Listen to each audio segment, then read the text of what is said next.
I speak 7 languages. And as soon as people find out about that, what I'm most often asked, other than for my phone number, is how did you do it? How did you go about learning all these different languages? Well, today I'm going to share with you some answers. So my phone number is 212. I'm just kidding. See, I was raised as a polyglot. And by the time I turned 18, I could speak already 4 different languages. And then, for the subsequent 3 years, I learned 3 additional languages. And it's about those 3 years that I want to talk about. Because my language acquisition process was very different from that of my peers. In that it was never this stressful, strenuous, difficult, seemingly impossible task, but rather something enjoyable, fun, exciting. I loved it, every single moment of it. And I want to share with you what was it that made it so special? See, I did have a head start in that I did have these 4 languages that I spoke ahead of time. But there were also these 5 techniques, 5 skills, if you will, that I used that made the language learning process so much easier. And it's about those 5 techniques that I want to talk about. So, let's dig right in. And for the first one, the first thing that we've got to do is to take a very deep breath. And relax. And the reason for this is because our entire lives, we're taught how to do things right. From the moment we're born, we're taught what things we should do, and things we shouldn't do, and how to do things properly. Well, when it comes to language learning, the golden rule of language learning, the most important thing is to get things wrong, to make mistakes. And that is the first rule. Let me explain to you why. See, when we know languages, we know a whole collection of sounds and a whole collection of structures, which combined make what I like to call, and for the purpose of this presentation, our language database. And our language database will contain all the sounds and structures that we know. However, there's a whole family of sounds and structures that are beyond our database. And for us to be able to embark on those and to be able to explore those, there's nothing within our database, nothing within our knowledge that will tell us when we're getting these structures right. Nothing to tell us when that sound is precise. Let's say we're going to explore this one specific sound. There is nothing in our database. When we're saying it, we could say it perfectly, but in our minds, it will sound like a mistake. So you know that queasy feeling that we feel, that insecure thing when we feel like we're doing something wrong? That is the trigger that you need to look for. Because that is a signal that tells you that you're going beyond your database and that you're allowing yourself to explore the realm of a new language. Let me show you how this works in practice. So let's say we're going to go and learn the word door in Spanish. So the word door in Spanish is puerta. So for puerta, we've got a few sounds that exist in English. So the pu, e, and the ta. However, when it comes to the r, that sound is not in our database. The rrr, the rolled r, does not exist in the English sound database. And it's a little bit on the outside. So if we allowed ourselves to bridge through our database and to really break through and to make the mistake, we could make sounds like the rrr. But instead, what sometimes happens is that we get the closest relative of it that is within the database, and that is the r sound. And that r sound makes something that sounds like puerta, which doesn't mean a thing in Spanish. It actually doesn't sound too charming, and it doesn't tell you too much. So for the first technique, allow yourself to make that mistake so that sounds like puerta can come out. And now let's go to the second one. For the second one, I'm going to need some of your collaboration. We are going to read these 4 beautiful words, and on the count of 3. So let's start with the first one. On the count of 3. 1, 2, 3. Mao, perfect. The second one. 1, 2, 3. Perfect. Third one. 1, 2, 3. Perfect. And the fourth one. 1, 2, 3. Let me show you what happened when we did this. We get these 4 words, and we put them through a sort of American English filter, and we get something that looks kind of like this. And I'll tell you the results of that. So for the first one, mão, which means hand in Portuguese, we put it through the filter, we get mau. For the second one, we get coco, which is coconut in Portuguese, or coco, which means poop. We put it through the filter and we get a warm cup of cocoa. And for the fourth one, we have huo, which means fire in Chinese. And we get, if you're feeling really creative, maybe a dude doing karate.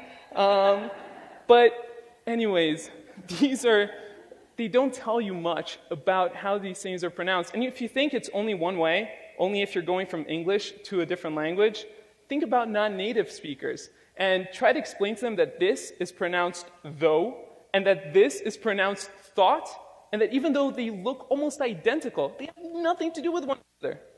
Or try to explain to them that this is enough and that this is just simply wrong.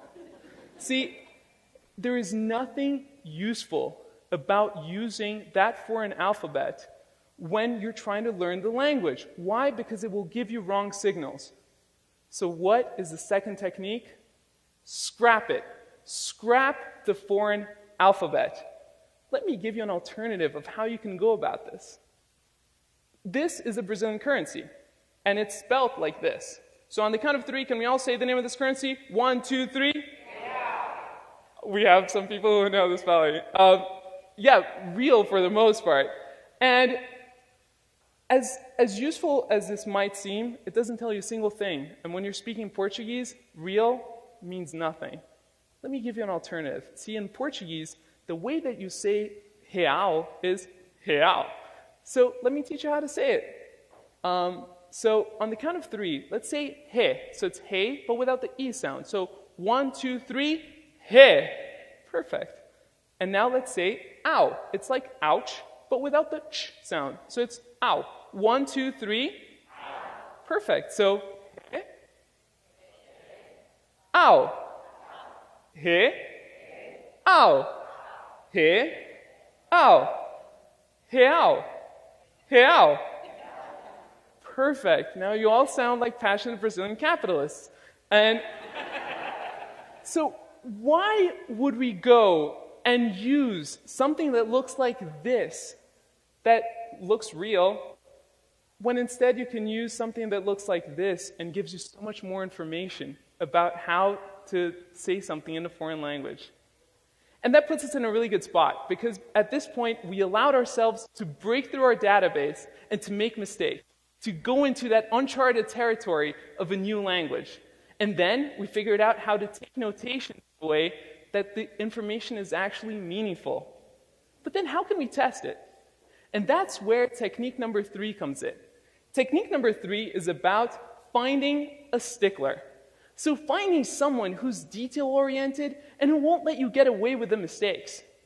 And more than finding someone who's really that person, the guru for the language, it's more about establishing the right sort of relationship. Relationship with someone where they will correct you. They'll feel comfortable correcting you and making sure that you're getting to that spot you wanted in the language. But at the same time, someone who will encourage you to get things wrong and to make those mistakes in the first place. And sticklers could be your teacher, it could be your tutor, it could be a friend, it could be someone on Skype or Craigslist. It doesn't matter. You can find sticklers all over the place, and with technology, it becomes a lot easier to find them. And then it's time to practice. And for practicing, we've got the 4th technique. See, I always thought I had this thing that was a little bit of a Sid craziness that I did, and then I realized how useful it was. I always did what I like to call shower conversations.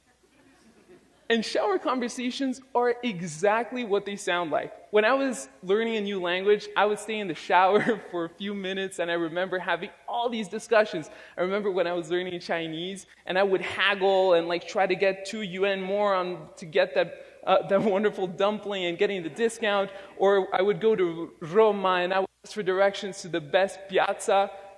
It was amazing. And the beautiful thing about a shower conversation is that it allows you to find wherever you have a gap in your knowledge, because you're having the conversation on both ends. For example, it's easy to ask for directions. How about receiving them? Or even better, giving directions? Well, the shower conversation forces you to have both sides of the conversation. And you don't need to have them in the shower. The wonderful thing about them as well is that you can have them anywhere. So you can have them in the shower, in your apartment, walking down the streets, in the subway. And seriously, if you're in the subway, speaking to yourself in a foreign language in New York, you'll fit right in. You're fine. And it's great because you don't depend on anything or anyone to get your practice. And I did this for years, and later on I found out that professional athletes do it too.